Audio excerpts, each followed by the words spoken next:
જય સ્વામિનારાયણ. આપણા એક રૂવાડામાં કોઈ જંતુ સમાઈ જાય એ આપણો મહિમા સમજી શકે?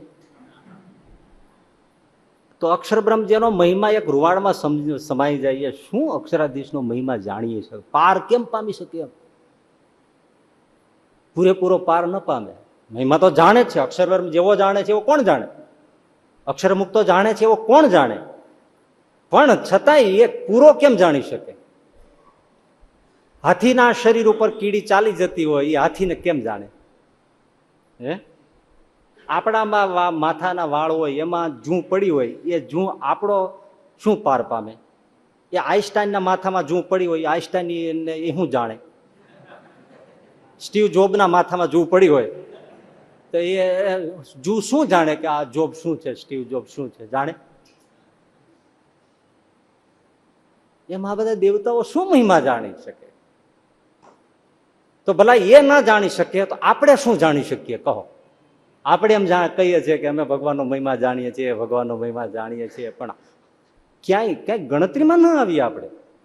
આપણું કલ્યાણ તો હાથ જોડીને પગમાં પડી જાય એમાં જ છે, બાકી કશું જ નથી. અને સ્વામિનારાયણ સ્વામિનારાયણ આજે કહ્યો એવો થોડો ઘણો મહિમા જીવમાં ધારી અને વંદુના પાઠ કરવા અને સ્વામિનારાયણ સ્વામિનારાયણ ભજન કરવું, એમાં ઉદ્ધાર છે. બાકી આપણને શું પાર પાર શું થાય?